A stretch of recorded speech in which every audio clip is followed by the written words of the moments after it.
Okay, so thanks for coming. And just a very quick introduction. So basically, what I will do tonight is like to introduce my research.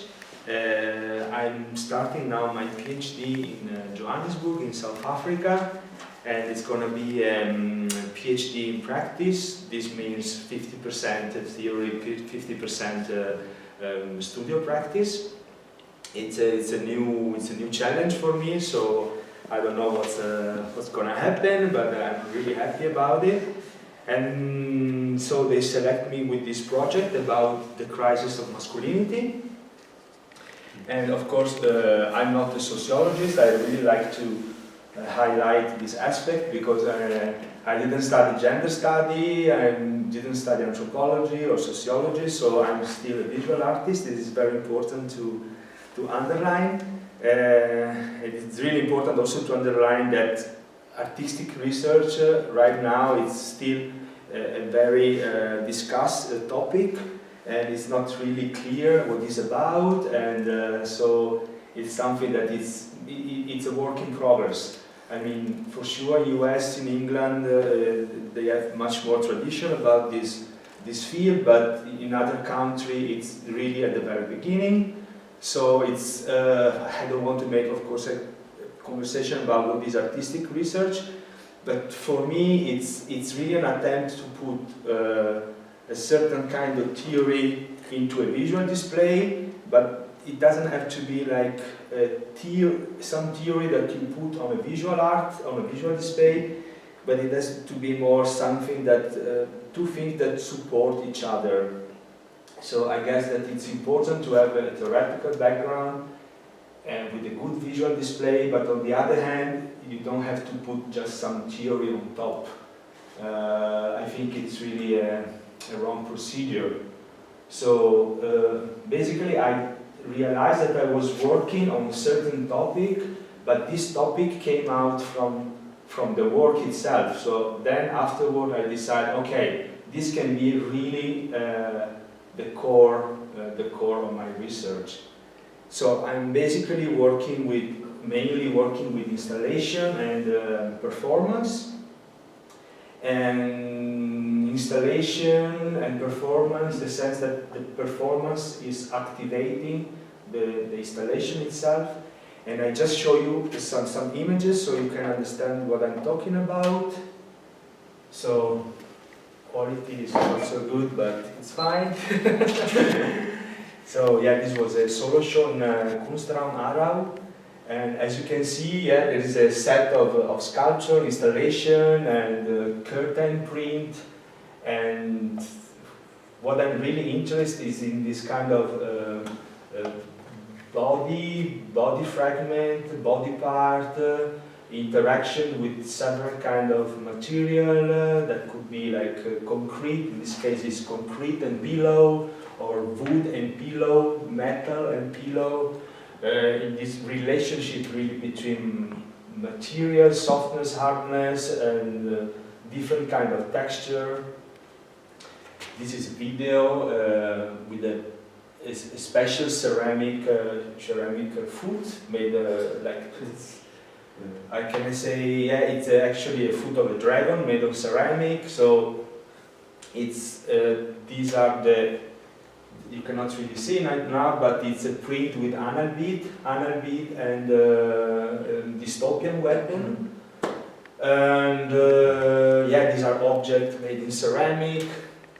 So okay, this is a classic example of my practice. So it's a pillow and wood all together. So for me, it's really important to talk about something through materiality. And one of my main references is Miss Louise Bourgeois. And I mean, I like her because, of course, she's a feminist, and I consider myself somehow in this feminist sculptor's tradition. And I really like what she's saying about materiality, and I will just read a small piece about her, or what she's saying about material. I'm not interested in material in that sense, so in this, just in a pure aesthetic way. My subject is the rawness of the emotion, the devastating effect of the emotion you go through. The material are my medium. They are there to serve me. I'm not there to serve them. I'm not there to express the beauty of the grain of the wood. Everybody does that. They go gaga about the beauty of the stone. I'm not interested in the beauty of the stone. I take that for granted. I repeat, I'm trying to express the devastating effect of the emotion you go through. That is my subject. Rawness is an understatement. I don't mean that I don't respect my material, but you have to know when it's enough, when enough, it's enough. And I really, for me, it's really important to quote her because I think that she got really to the point, and it's, I think it's a very classic mistake of the sculpture when you are really excited about the beauty of the material, and you have to really to get rid of this beauty. So let's go back now to the theoretical part of where this sculpture lead me. And so I basically realized that this thing is about body, it's about, of course, power relationship, and it's about my body, it's about my male body, it's about my white male body, or how I perceive my body and how I perceive my privilege as a white body or as a white male. So this was basically then the core of my research. So masculinity it's a huge topic. Again, I'm not an expert in gender study, so I will talk about masculinity from an artist's point of view, of course, and masculinity in the sense that how I live and how I interact and how I perform. That's the right term in this case. How you perform masculinity in your everyday life, and especially nowadays, what does it mean through social media, through media, and through books, movie, and in general media? What does it mean being in crisis? Because that's what is claimed right now, that masculinity is in crisis. Also, what does it mean being in crisis? Being in crisis, that's what I'm trying to say actually, or what I'm trying to discuss or to interrogate is, what does it mean being in power and at the same time claiming that you are in crisis? Or what does it mean performing masculinity, so performing power in your everyday life and feel the pressure to perform this power in your everyday life. So masculinity is basically a part of the feminist study. There is also masculinity taken from the men's studies point of view. So men's studies are a branch of feminist study, but men's studies are a bit like, it's more problematic because sometimes men's studies, the scholars that are into men's study, sometimes are a bit controversial. So their studies sometimes lead to kind of shady conclusion, especially like this father association, where it's basically men that want again, that feel threatened by women, etc., etc. So I'm more interested in what feminists think about masculinity, because I think that it's more, I mean, of course, as a man, I would say, yes, I speak as a man, and maybe I'm the right person that can speak about masculinity, but actually, I think it's very much more useful to speak about men from a feminist point of view. So again, this was my topic, and of course masculinity again is a super huge topic, so I would like to highlight the aspect of the crisis and what does it mean being in crisis right now. So I show you a very good example, what does it mean being in crisis.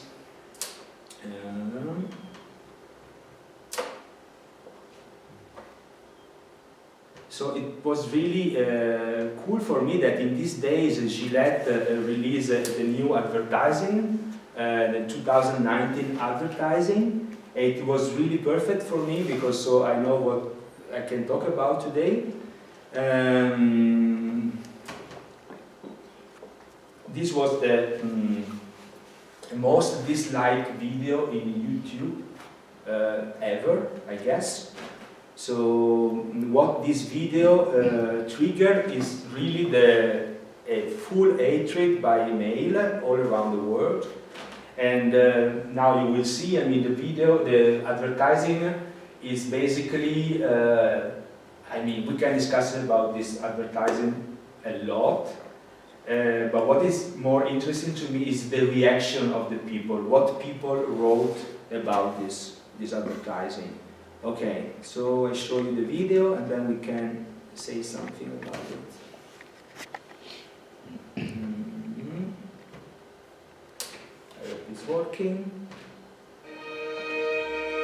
The Me Too movement against sexual harassment. Masculinity. Is this the best a man can get? Is it? We can't hide from it. Sexual harassment is taking over. It's been going on far too long. We can't laugh it off. What I actually think she's trying to say. Making the same old excuses. Boys will be boys. Boys will be boys. Boys will be boys. But something finally changed. Allegations regarding sexual assault and sexual harassment. But she says And there will be no going back. Because we believe in the best in men. Men need to hold other men accountable. Smile, sweetie. come on. To say the right thing. To act the right way. Not cool. Some already are. In ways big Yo, men, and small. I am strong.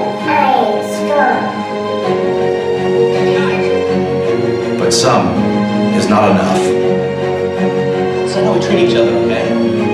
Okay. Because the boys watching today will be the men of tomorrow.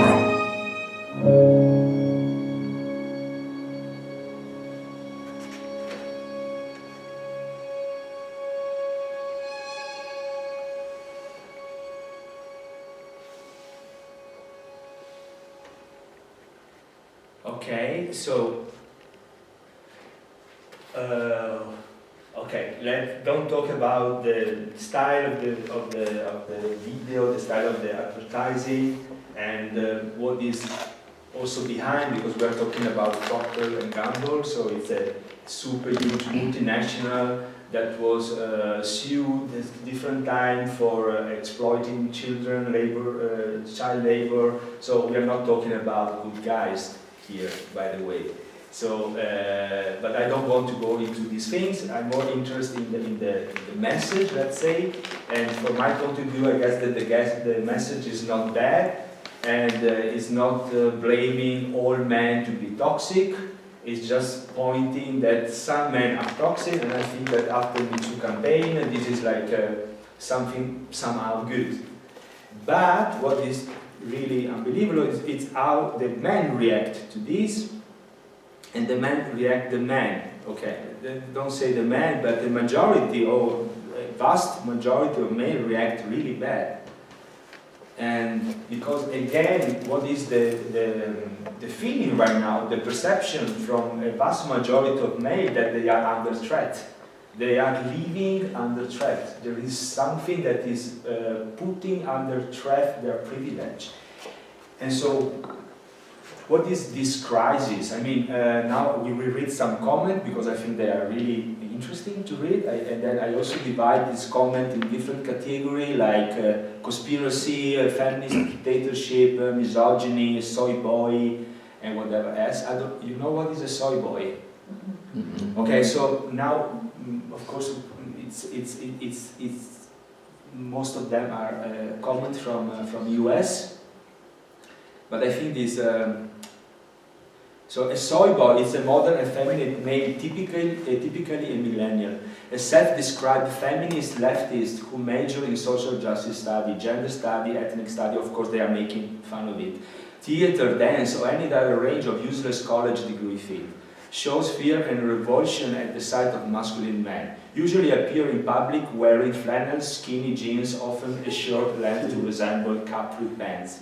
May have dyed hair and a beard that he spent at least half an hour each morning grooming. Okay, urinate standing up in store, okay, Starbucks and whatever. Completely lacking in any mechanical skill and proud of that fact, may spend hours or day gaming in his modest basement, offer nothing to society. So this one was basically the most liked comment in the video. So basically Gillette gonna produce just a lot of soy boy. By the way, the term soy also because is a penchant for expensive Starbucks flavored drink with soy milk, and soy milk is really like this symbol of this single mother going to Starbucks or like growing their children with the bio product and also soy. So soys connect to a certain kind of lifestyle, connect to single mother. So single mother are raising soy boy. If you can really dive into the narration of these things, it's really crazy, and there is so many new terms that are describing. It's a new way of misogyny, basically, but language is always changing all the time. So it's also interesting to understand how language is changing. So no more money from my wallet for this feminist organization. So. Basically, Gillette, boycott Gillette is one of the, it became really viral. So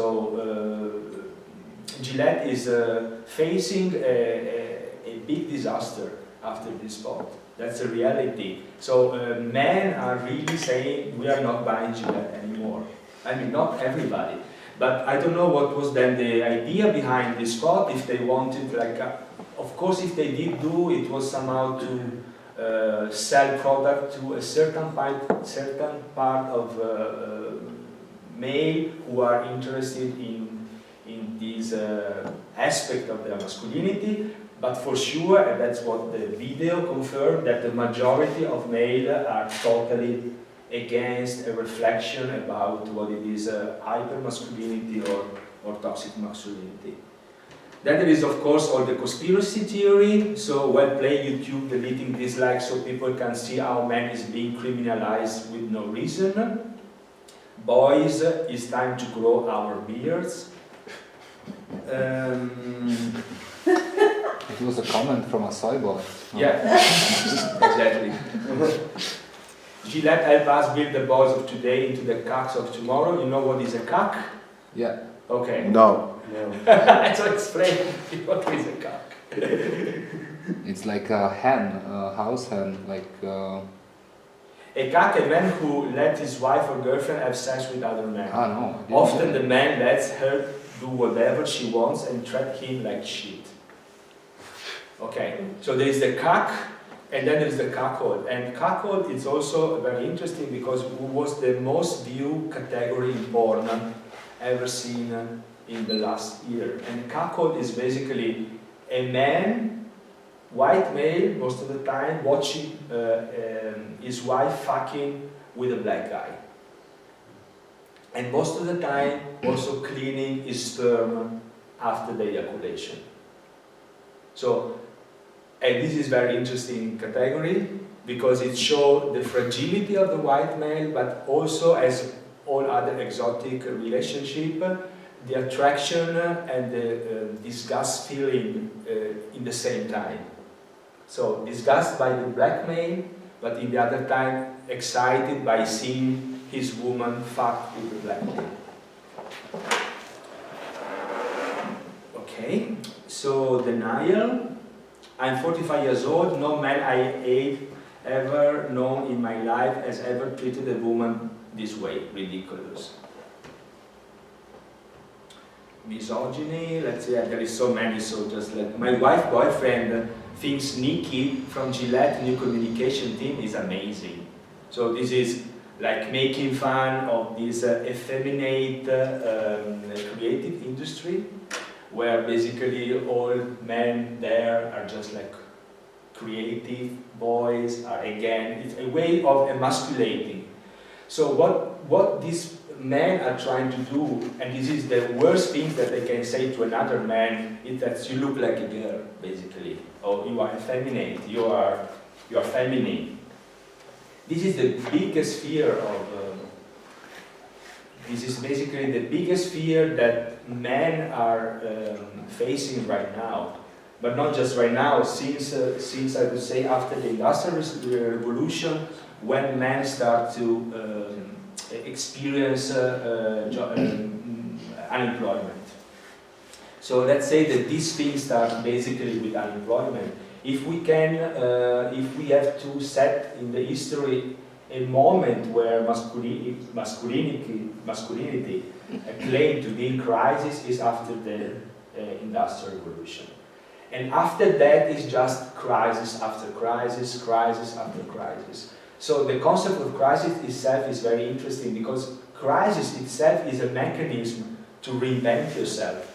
It's not the end. It's not claiming, oh, we are facing a catastrophe. It's just a way to say, oh, we want to become stronger and stronger and stronger. So it's a way to rebrand yourself, to redefine yourself, to say, okay, I cannot do this anymore. I have to do this in another way in order to keep my privilege.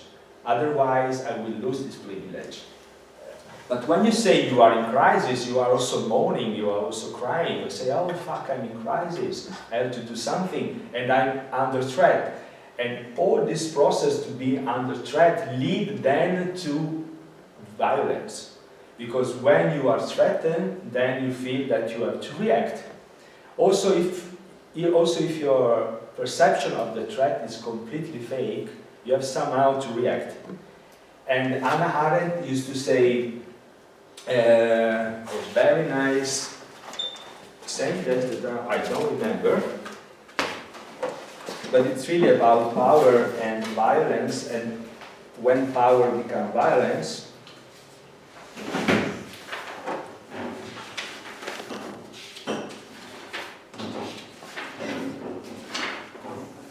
I will never find it, but it's basically when power, okay, now I get it. When power is in jeopardy, when power is at the end, violence appears. So when you feel under threat, the first reaction is violence. We get some drivers, drive this car, and that car, down to A3. Drivers, you understand? You might get a driver, brother. Oh, a driver, brother. Where do they live? I live back over that way.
good too. I believe he could.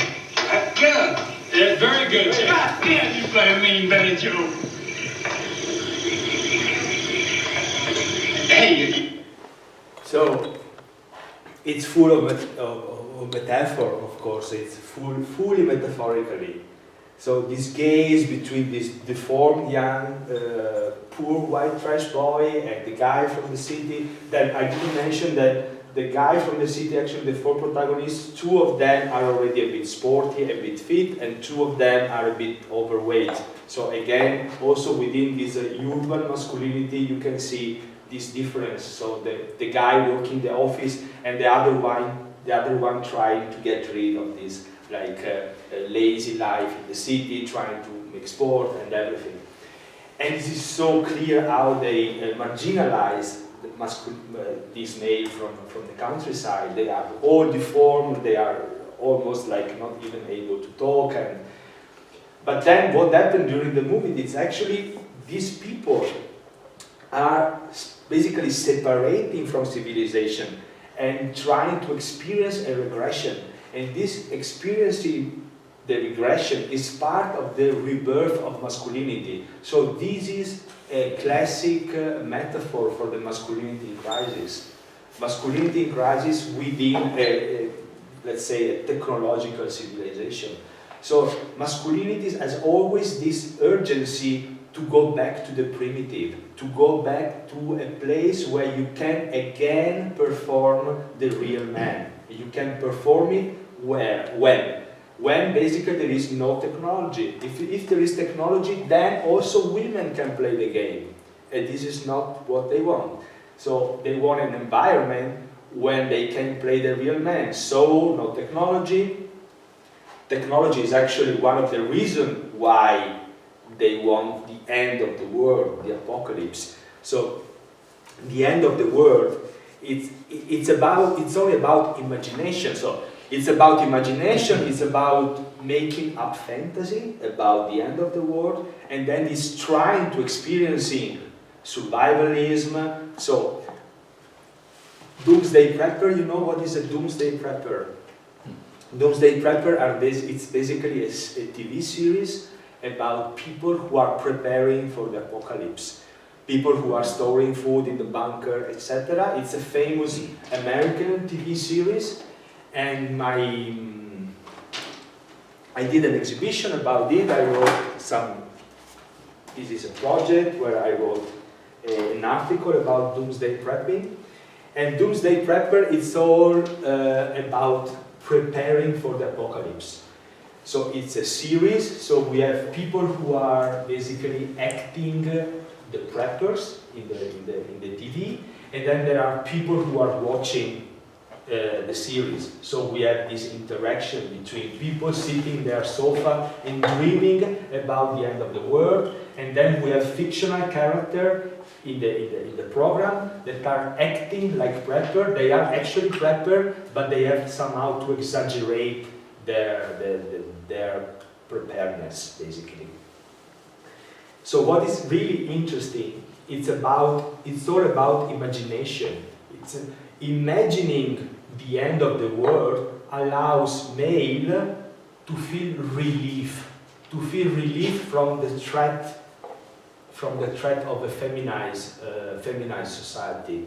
Imagining a place where you can be a real man, but just imagining, we are talking about imagination. That's why it's very important for cultural study, for gender study.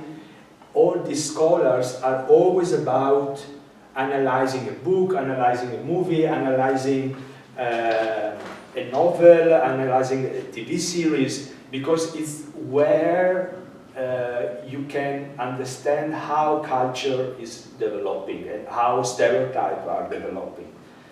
So imagination it's a main element.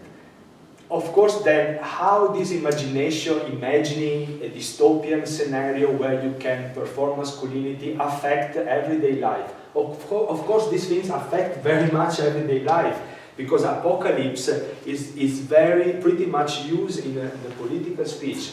Apocalypse is used by Trump almost not every day, but apocalypse it's a recurrent topic in American politics. In Europe, a little bit less, but in US is for sure a main issue. I mean, the idea that there is always the end of the world coming, it's a bit political. It's a big political issue. So, what can I do now? I can play a song for you. What was really funny in this doomsday prepping, because I saw a lot of doomsday prepper movies. So basically, they are performing these things in their everyday life, also if nothing is happening right now. And okay, there could be a financial collapse, there could be a nuclear war, there could be whatever else that threat the world right now, but nothing is happening. So it's all about preparing for the apocalypse, because the preparation stage is the most important one. Then the apocalypse itself, so when the disaster strike, and in the prepper language they call it SHTF, so shit hits the fan. When shit hits the fan, it's the catastrophe, basically. I love that. Yeah. I think it's you can really understand what it's about.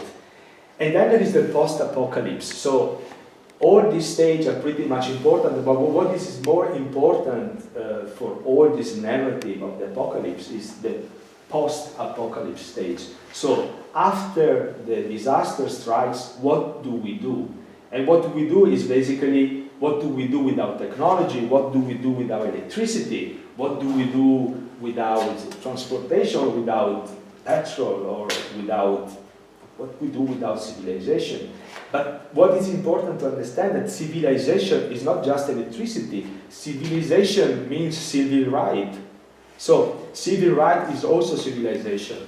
And so in this scenario, these men are trying to say us, yes, you know what? In this scenario, we don't need civil rights, we need to survive. So when you go down to the primitive stage, of course, I don't give a shit about gender equalities. I mean, we are in a post-apocalypse scenario, we don't need to talk about it. That's why all these things is pretty much connected.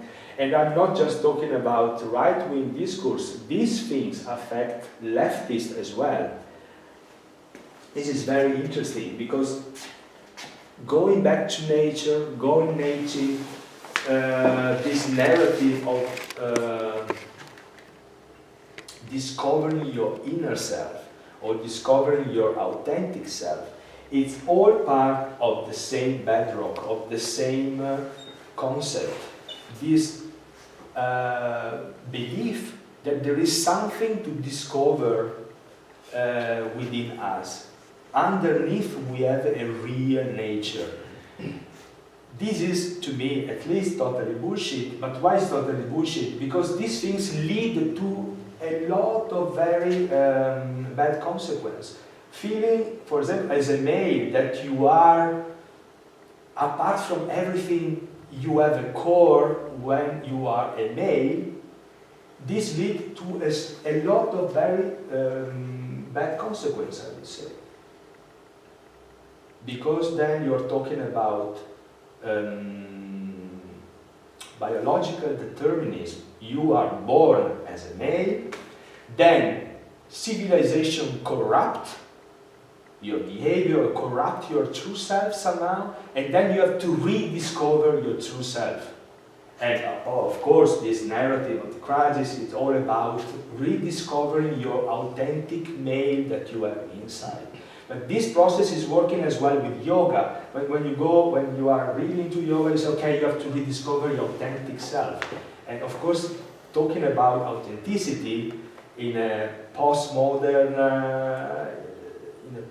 society, it's a bit weird, but that's why actually people are talking still about authenticity, because for sure postmodernism didn't help, because postmodernism didn't put category and put everything on the same level. So at a certain point, this is a reaction to a postmodernism. after the postmodernists, people need again identity, again category, again the true self. So now I show you what preppers are doing all the time while they are waiting for the apocalypse, because they need to suture wounds in case of a disaster, but they cannot suture their wounds for real. I mean, they would be crazy, so they just suture banana peel all the time.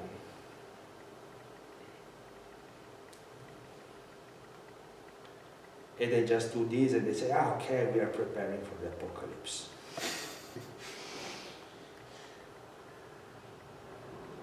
I mean, not just it, but this is one of the most funny part, and I'm really bad at it, so probably I will die. Or kill.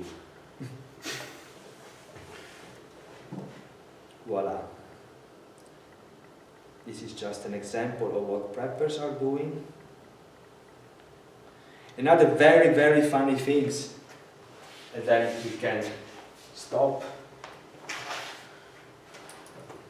It's, for example, about the word macho. The word macho actually has it again about what does it mean, multiple masculinity, what does it mean, the cultural background. This is the Bible about masculinity, dislocating masculinity, comparative ethnographies. So basically, it's masculinity from an ethnographic and anthropological point of view, and one of the main examples is about what does it mean macho. What does it mean macho? Macho, exactly during the Falkland War in England, in the Falkland made by the English people, macho was used as a way to say to a man that he was not man enough. Because macho, for English people, it's okay, the macho, the man, but that is acting too much emotionally. So when you are showing too much emotion, actually you're not the real man. So saying a macho was a pejorative or a verbal assault to somebody in order to tell them, hey, you are actually a bit gay. So the word macho that for us maybe means actually being hyper-masculine, in other contexts mean completely, exactly the opposite. Or I wouldn't say the opposite, but the boundaries and how language work in this case, it's really complicated. And let's see, for example, like Chipperdale, this famous male stripper group. I mean, these male strippers are a huge attraction for straight men, for straight women, but also for gay men. So, what is this masculinity about? It's always a process in order to be masculated and emasculated at the same time. Because when you are moving, also the moving of the body at the body of a male body, an objectified male body, can become in 1 second a gay movement. I don't know if you ever think about it, but it's pretty clear that the male body, it's so precarious, and the male identity or the masculine identity is so precarious. It can become all of a sudden a manifesto of gayness, and all of a sudden exactly the contrary. So, and you can see it really well in the movement. So let's play a song to finish this lecture.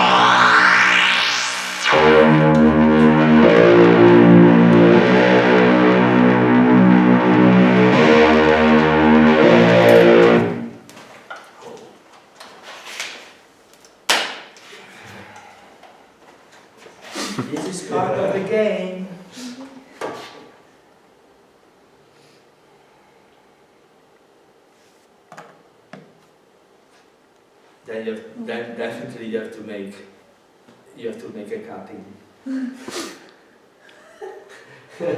We were talking about, no, let's put the entire one. No way. I think we lost a part when the camera fall down, so I think we're ready.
Thank you very much.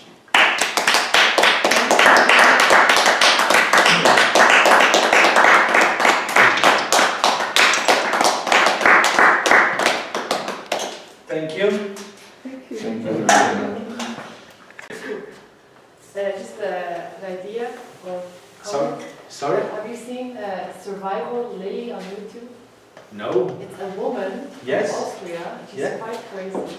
Okay. And she does survival videos. Yeah. It's a channel about survival. Okay. And you have to read the comments. Okay, also the comment are very some interesting. men fetishize her, like, oh my god, this crazy woman in the woods, she's like a man. Okay, And some hate her. but it's just a YouTube thing, so it's not broadcast somewhere else. It's just for YouTube. She's a YouTuber. Ah, she's a YouTuber. Yeah. Ah, that's cool. Survival living. I read to write it down. Why did you say that? Yeah. Survival Lily. Yeah, if I remember correctly, I used to check it out. Yeah, with past times. I don't Okay. know how she was doing right now. Okay.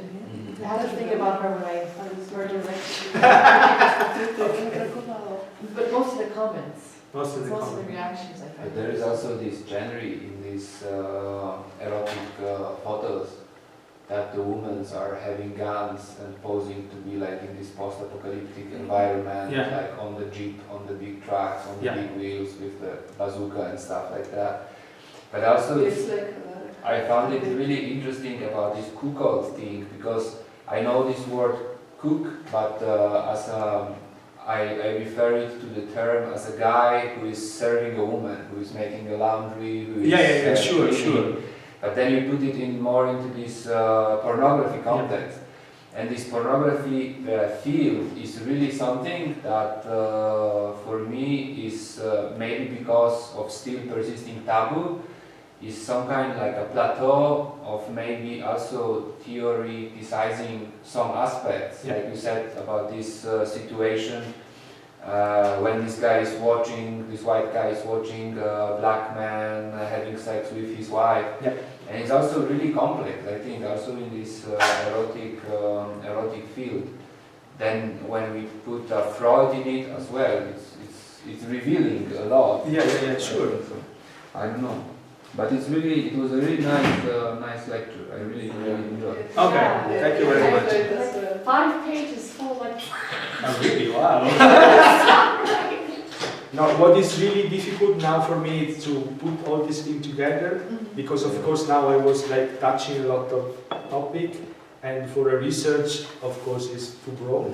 So I have to narrow it down and to make something more, because what is really bad in this field is to write about everything. It's really not the way how you proceed in research. But the references are so many, and so it's really difficult for an artist also that are not used to write. It's really difficult to put all these things together. And then of course, you don't have to forget that you are an artist, so again, then you have to do something out of it. I think we are still visual artists, so we don't have to write. We are not scholars in gender studies. So this leads us to lead to a production then, or to a project. Could be a performance, could be a sculpture, but then has to be a visual display, because this is your language. So my language is not writing about these things. My language is a visual display. But you compile all those theoretical aspects really well. I found it super interesting. Okay. And you were also not judgmental, and this is very nice thing during this lecture. But also about this technology field, there was the moment when you said that the technology is the field when women can not persist, but that can act as a man. Man is not needed.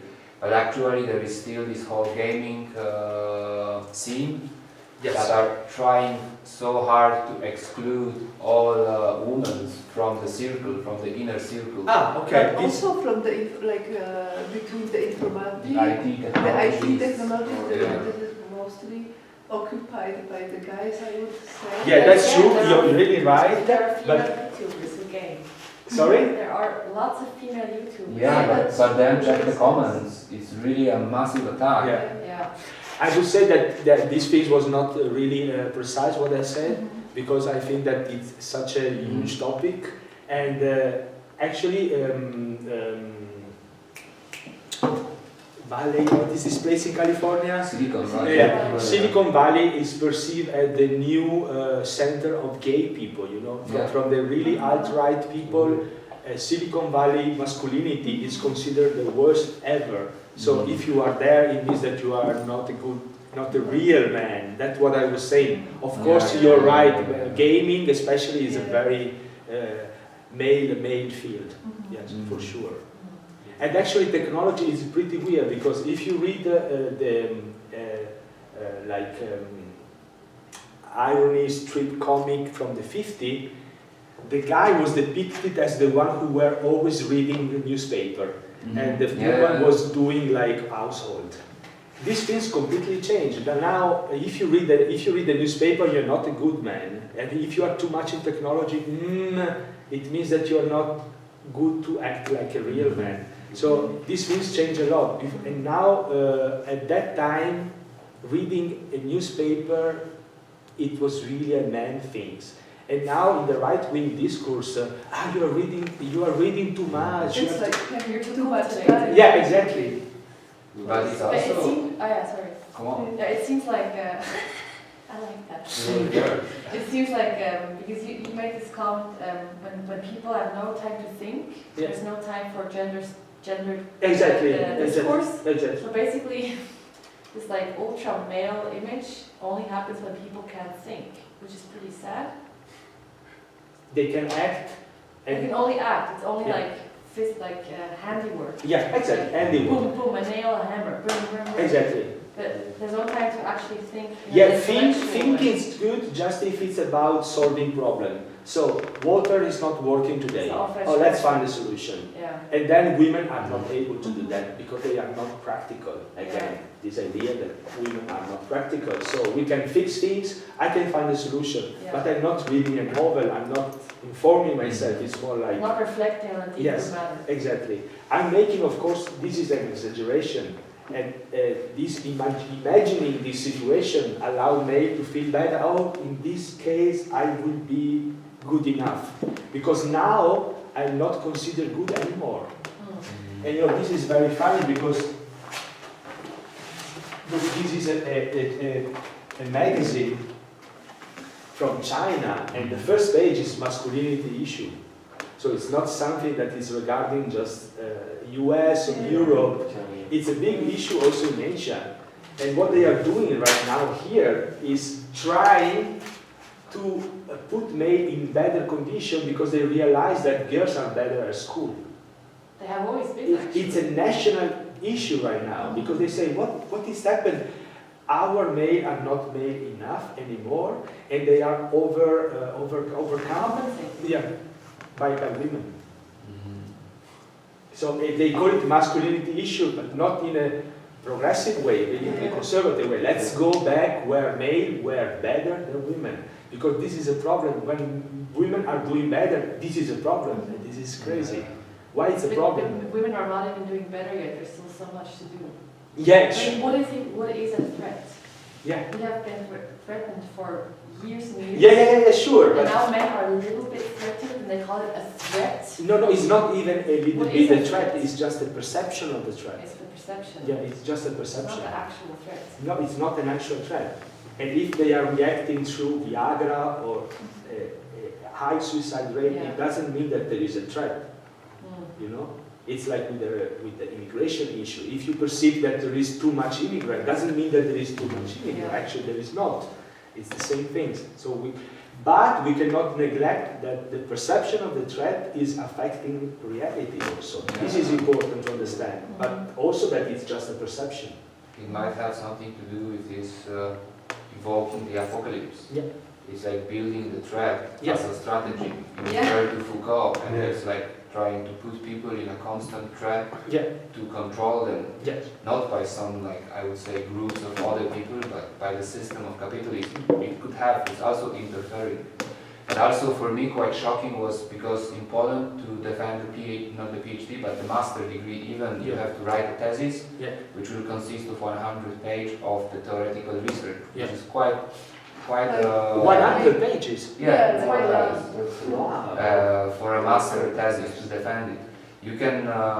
in fine art? In fine arts, yeah. In fine art, maybe you can write less. But like 70 or 60. 60. Wow. And then I did my research on the alt-right movements and also about this leftist accelerationism. And then I came to this video on YouTube of this Nicola Genovese having the, I don't know if you know him. Yes, the one. Yeah. The one with, exactly. with the frog. Yes. And he has a speech in the Berkeley University in the United States. And he is speaking and he is acting in a way that the fascists some time ago could not stand, because he is so straight gay, and he's also speaking in a very gay way. You can say gay, of course, but then there are fascists listening to him and looking at him as an idol, and this is a big cultural shift somehow. Yes, it's like I don't know how to name it, but this is also these two layers of these right people and this masculinity thinking of coming back to nature. But there is also this whole group of this Silicon Valley and of this Nicola Genovese group who are listening to him, who are really into new technologies, and also like they are also alt-right. Yes. But there is also a big difference between a male who a gay male who penetrates, and a gay male who is just passive in the things. And still, this is come from Greece. When they say, in Greece there was a lot of homosexual, and they were really not homophobic at that time. This is totally wrong, because actually they were all active, and so penetrate a male in the ass doesn't mean to be gay.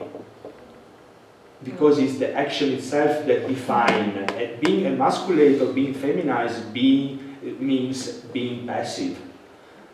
So that also a bit tricky sometimes when there is some gay leader in some right kind of things. You have to understand how he positioned himself also in sexual orientation. Because I guess it can be a problem if these guys say, yes, I'm the passive in a gay relationship. It could be a problem.